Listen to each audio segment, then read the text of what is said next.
शिव पुराण में एक बड़ी प्यारी कथा आई, ध्यान से सुनिएगा आप सब। एक चित्रभानु नाम का बहेलिया था, शिकारी था,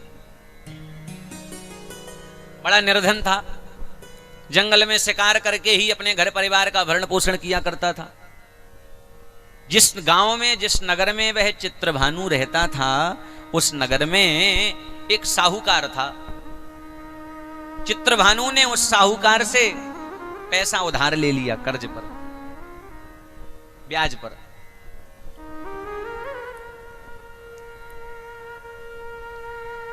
पर कहते हैं उस साहूकार का जो रुपया उधार लिया था ब्याज पर, वह चुका ना पाया। तो साहूकार ने उस चित्रभानु नाम के बहेलिये को बंदी बना लिया। अब इधर परिवार में भी सब भूखे प्यासे, क्योंकि कुछ आय का साधन था नहीं, जो भी कमाता था ला करके उस साहूकार को देना पड़ता था। उसने अपने यहाँ बंदी बना लिया कि तू जो भी कमा कर लाए मुझे दे। एक दिन की बात, उस चित्रभानु नाम के शिकारी ने प्रार्थना करी उस साहूकार से, सेठ जी आप मुझे कुछ दिनों का अवसर दे दीजिए, मैं सारा पैसा आपका चुका दूंगा। मेरे परिवार भी, मेरे बालक भी बहुत दिनों से भूखे हैं, परिवार के भरण पोषण की भी तो मेरी जिम्मेदारी है। और साहूकार ने उसे अनुमति प्रदान कर दी। कहते हैं वह चित्रभानु नाम का शिकारी चला शिकार करने के लिए। विचार करने लगा कि दिन में तो कोई शिकार मिलता नहीं, रात्रि में प्रयास करूंगा तो शायद कुछ सफलता मिल जाए। मैंने पहले दिन की कथा में कहा था, कई बार ऐसा होता है हमारे बनते बनते काम भी बिगड़ने लग जाते हैं। जब समय विपरीत आता है ना, तो हम सोचते हैं कि ये ऐसा हो जाएगा, वैसा हो जाएगा, तो बने हुए काम भी बिगड़ जाते हैं। और समय जब अच्छा आता है तो बिगड़ते बिगड़ते काम भी बन जाते हैं। इसलिए लोग अपने पराये नहीं होते, ध्यान देना। हम कई बार कहते हैं अरे महाराज हमने देख लिया, कोई अपना नहीं, ये नहीं, वो नहीं। लोग अपने पराये नहीं होते, समय अपना पराया होता। समय जब आपका आएगा, समय जब अपना होता है तो पराये भी अपने हो जाते हैं, और समय जब पराया आता है तो अपने भी पराये हो जाते हैं। इसलिए किसी को दोष देने की जरूरत नहीं है, अपना समय ही अपने साथ चलता है। प्रेम से बोलो हर हर महादेव। और एक बात और ध्यान देना, समय सदा परिवर्तनशील है। समय किसी का एक जैसा सदा नहीं रहता, समय सदा बदलता रहता। जो सुई 12 पे है वो 24 घंटे में 2 बार 6 पर भी आती है, और जो 6 पर है 24 घंटे में 2 बार 12 पर भी पहुंचती है। जिसने अपने जीवन में विपन्नता देखी है, उसके जीवन में संपन्नता भी भगवान की कृपा से अवश्य आती है। और जो आज संपन्नता देख रहे हैं, जरूरी नहीं है कि उन्होंने अपने जीवन में दुख ना देखा हो, कष्ट ना देखा हो, संघर्ष ना देखा हो। वह चित्रभानु नाम का शिकारी रात्रि के समय में शिकार करने चला एक नदी के किनारे। उसने सोचा यहीं पर जीव आएंगे पानी पीने के लिए। जंगल में जाकर एक सरिता के किनारे एक बिल्व वृक्ष था, बेल के फल का, बिल पत्रों का वृक्ष, उस पर चढ़ गया। और चढ़ करके जल एक कमंडल में उसने ले रखा था कि प्यास लगेगी तो ऊपर ही बैठे बैठे पीता रहूंगा। और धनुष बाण लेकर के उस बिल्व वृक्ष पर बैठ गया, सरोवर की तरफ निशाना लगा करके जो भी आएगा जल पीने के लिए उसे मार दूंगा।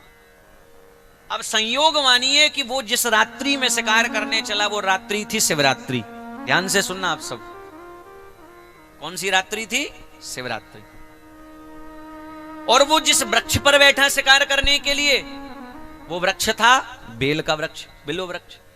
और बिल्व वृक्ष की बड़ी महिमा है।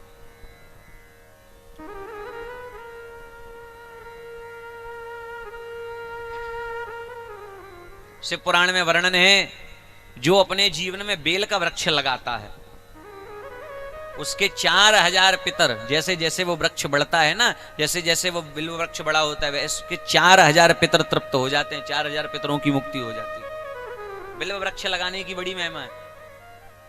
जिनके जीवन में दुख बहुत है, जिनको लगता है महाराज काम धंधा ठीक नहीं चल रहा, बहुत कठिनाइयां हैं, बहुत हानि हो रही है, बहुत नुकसान हो रहा है, उन्हें सोमवार के दिन या प्रदोष के दिन बेल वृक्ष के नीचे दीपक जलाना चाहिए।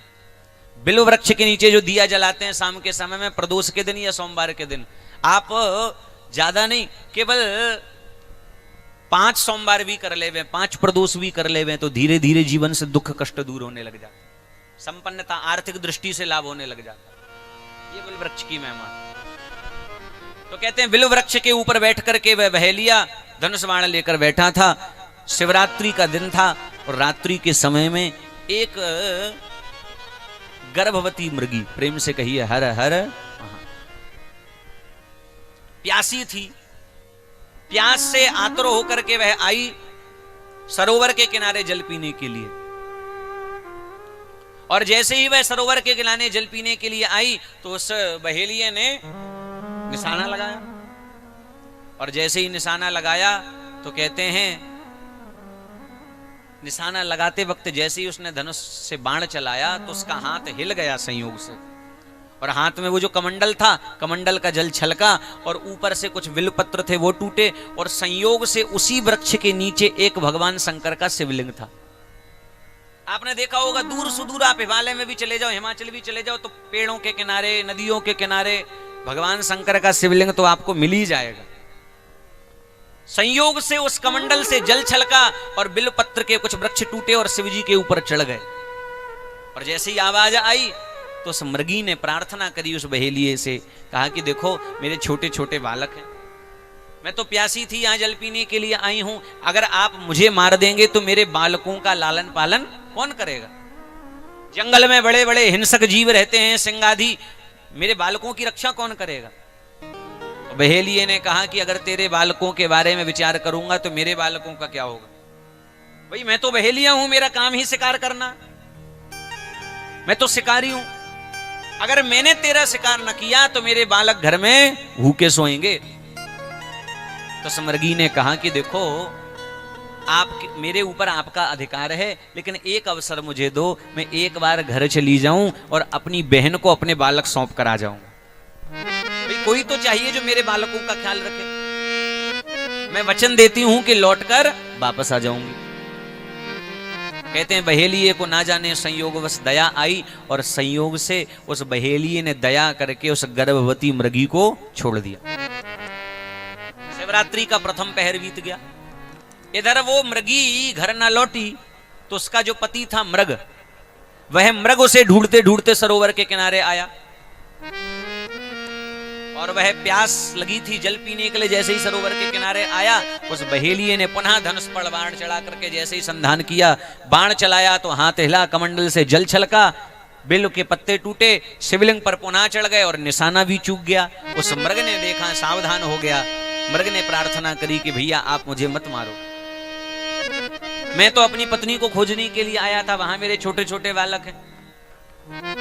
बहेलिये ने कहा कि अगर मैंने तुम्हें छोड़ दिया तो मेरे बालकों का क्या होगा? मृग ने कहा कि मैं एक बार अपनी पत्नी को अपने बालक सौंपाऊं, बाद में लौट करके आ जाऊंगा। बहेलिये को दया आ गई, उसने छोड़ दिया। तब तक शिवरात्रि का तीसरा प्रहर लग चुका था। 4 प्रहर होते ना रात्रि में। अब वो जो मृगी और मृग के छोटे छोटे बालक थे, जब मृगी भी नहीं लौटी, मृग भी नहीं लौटा, तो वो छोटे छोटे मृग के बालक अपनी मां को और अपने पिता को ढूंढते हुए उस जंगल में, उस सरोवर के किनारे आए। और जैसे ही वो मृग के बालक सरोवर में जल पीने के लिए आए, उस बहेलिये ने पुनः धनुष पर बाण चढ़ाया और जैसे ही बाण चढ़ाया, निशाना लगाया, संयोग से फिर बिल्व के पत्ते टूटे और कमंडल का जल छलका, नीचे जो शिवलिंग था उस पर पुनः चढ़ गया।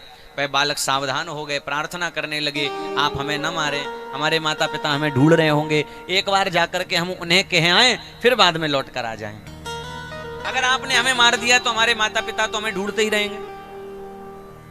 बहेलिये को दया आ गई, तीसरे पहर में भी उसने दया करके छोड़ दिया। बालक घर पहुंचे, बाद में वह मृगी और वह मृग और मृग के बालक सब एकत्रित होकर बहेलिये के पास आए। वचन दिया था ना, पहले प्रेम से कहिए हर हर। पहले व्यक्ति वचन का पक्का होता था, रघुकुल रीत सदा चली आई, प्राण जाए पर वचन न जाए। पशुओं का भी वचन होता था, आज के समय में इंसान के वचन का कोई महत्व नहीं। आज के समय में लोग कहते हैं महाराज वचन जाए पर प्राण न जाए। आप भारतीय संस्कृति का होती है, इतिहास उठाकर देखें, शब्दों के लिए लोगों ने प्राण दे दिए और हमारे शब्दों का तो कोई मूल्य नहीं है। लोग कहते अरे वो तो कहते ही रहते हैं, उनकी बात का कोई वो नहीं, कहते ही रहते। शिवरात्रि के चौथे पहर में वह मृगी, वह मृग और वह छोटे छोटे बालक, क्योंकि पशुओं का भी धर्म होता है, इंसान ही एक ऐसा है जिसका कोई धर्म नहीं होता। आपने कभी सुना कि पशुओं के लिए कोई प्रवचन हो रहा हो? क्योंकि पशु सदा अपने धर्म का पालन करते हैं। इंसान ही है जो अपने धर्म का पालन जल्दी से नहीं करता। भगवान ने जिसके लिए जो धर्म तय कर दिया है सब उस धर्म का पालन करते हैं, पर इंसान ही अपना धर्म छोड़ देता। आप विचार करो, भगवान ने प्रकृति का ऐसा विधान बनाया कि जो शाकाहारी पशु हैं वो कितने ही दिन के भूखे क्यों ना हो कभी मांस खा नहीं सकते। गाय कितने ही दिन की भूखी क्यों ना हो, बताओ कभी मांस खाती है? नहीं, खा ही नहीं सकती। जो घास खाने वाले पशु हैं वो कितने ही भूखे क्यों ना हो कभी मांस नहीं खाते, और जो मांस खाने वाले जानवर हैं वो कितने ही दिन के भूखे क्यों ना हो कभी घास खाते हैं। शेर कितने ही दिन का भूखा क्यों ना, घास खा के पेट भरेगा? नहीं। मतलब अपने अपने धर्म का पालन कर रहे हैं।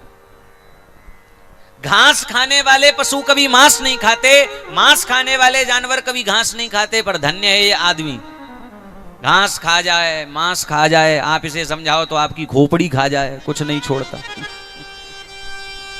कुछ नहीं छोड़ता। प्रेम से कहिए हर हर, थोड़ा जोर से बोलो ना।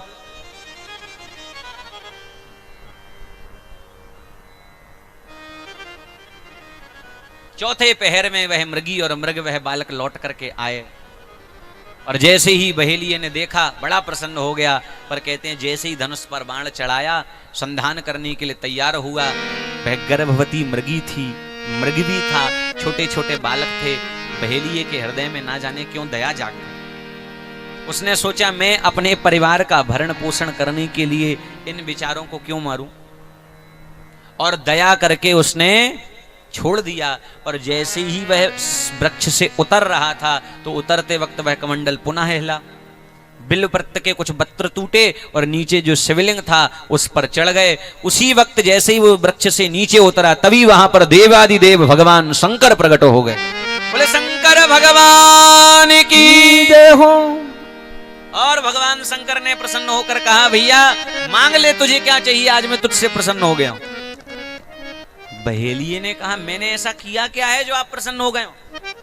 भगवान शंकर ने कहा भैया जैसी पूजा तूने करी है ऐसी पूजा हर कोई नहीं कर सकता। तूने शिवरात्रि के दिन व्रत करके 4 प्रहर की मेरी पूजा करी है। शिवरात्रि के दिन 4 प्रहर की पूजा करने का बड़ा महत्व है, पुराण में वर्णन है। जो शिवरात्रि के दिन व्रत करके 4 प्रहर में भगवान शंकर का अभिषेक करता है उसकी हर मनोकामना पूर्ण हो सकती। कुछ भी ऐसा नहीं है जो उसे पाना असंभव हो। भगवान शंकर कहते हैं तूने शिवरात्रि के दिन व्रत किया। बहेलिये ने कहा किया नहीं, हो गया। भाई कुछ मिला ही नहीं। भगवान शंकर ने कहा मुझे इस बात से मतलब नहीं, प्रयोजन नहीं। तूने हर प्रहर में मेरे ऊपर जल चढ़ाया, हर प्रहर में मेरे ऊपर बिल्वपत्र चढ़ाए। और कहते हैं भगवान शंकर ने प्रसन्न होकर उसे बहुत सारा धन प्रदान कर दिया। तो सोचो जिसने भूल से जाने अनजाने में महाशिवरात्रि का व्रत करके शंकर जी की पूजा कर ली तो उस पर भगवान शंकर की कृपा हो गई। तो जो जानकर भगवान शंकर का व्रत करेंगे, श्रद्धा से करेंगे, उन पर भगवान शंकर की कृपा क्यों नहीं होगी? अवश्य जो करेगा उस पर होगी।